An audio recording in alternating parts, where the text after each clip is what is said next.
Level 1. Self-Snitching. Bobby Shmurda. His song, Hot Trigger, becomes the biggest rap song in the country, everybody doing the shmoney dance. But there's a problem. Bobby is rapping about real crimes with real details, while the feds are actively investigating his crew, GS9. He's name-dropping affiliates in songs, shooting music videos on the block, flashing real guns, posting everything on social media. The head of the task force that arrested him literally said Bobby's music was a legitimate depiction of what he was actually doing in the streets. His songs didn't get used as official evidence, but they gave the feds a roadmap. They already knew where to look. Bobby just confirmed it for them on a beat. He took a plea deal and did 7 years, while the shmoney dance was still trending. He snitched on himself through his own art and didn't even realize the feds were taking notes the whole time. Level 2. FBG Butta. Butta was from the same block as FBG Duck and KI. When he got locked up, footage came out of him in the interrogation room. Not just talking, crying, giving up information, naming names, telling detectives about people from his own block, his own set, the people he grew up with. Lil J confronted him about it publicly, read his paperwork out loud to him on camera. Butta couldn't even respond, just sat there silent while his own documents were being read back to him. The streets already knew, but that moment confirmed it for the whole internet. He didn't just talk in the room, he gave them everything while crying his eyes out. That footage lives on YouTube forever. Level 3. Real Boston. Richie. Right when Richie is blowing up in 2024, a blogger named 1090 Jake drops paperwork alleging Richie cooperated with police in 2 separate cases. Then, an interrogation video surfaces. In the video, Richie is sitting across from detectives identifying people, naming names, describing events, bringing up people's family members. Richie went on Academic's platform and said he was giving the police the runaround, said he was feeding them fake information to get them off his back, said nobody got locked up from what he said. Some people believed him, some didn't. But the video is the video. He's in a room with detectives talking. Whether it was real information or fake information, he was in that chair having a conversation that most street rappers say they would never have. Level 4. Gunna.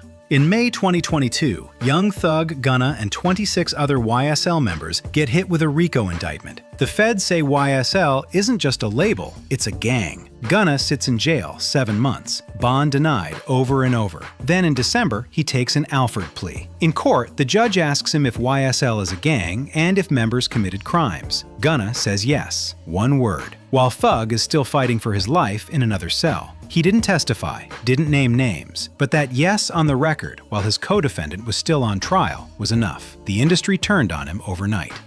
Level 5. YSL Woody. Real name, Kenneth Copeland. This man became the prosecution's key witness in Young Thug's RICO trial. A 3.5-hour interrogation video leaked, showing him giving detectives everything. Names, crimes, all of it on camera. Then he got on the actual stand in the longest trial in Georgia history. But it got insane. He admitted he lied to police multiple times, made up fake people named Lil Mike and Quez, and blamed crimes on them. Told police Thug did things he knew Thug didn't do, just to get heat off himself. Then the judge got caught having a secret meeting with Woody and prosecutors. The judge got removed. The trial almost collapsed. After all of that, Woody posted on Instagram asking Young Thug for forgiveness, said he prays about it every day. He snitched, lied about the snitching, got the judge thrown off the case, then asked God to forgive him on social media.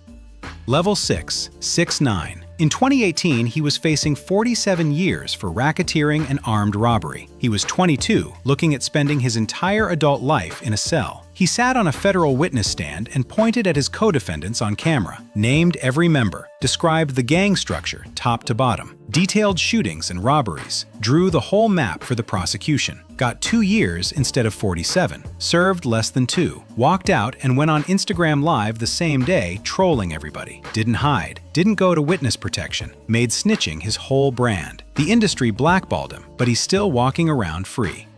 Level 7. Charleston White. Now this is a different breed. Every other person on this list snitched because they got caught and were trying to save themselves. Charleston White snitches because he wants to, for fun, on purpose. This man has gone on camera and proudly said he calls the police on rappers. Not because he got arrested, not because he's cooperating in a case, because he enjoys it. He's called the feds on multiple people in the industry, goes on podcasts and says it with his chest, tells young rappers to their face that he will report them and doesn't care who knows.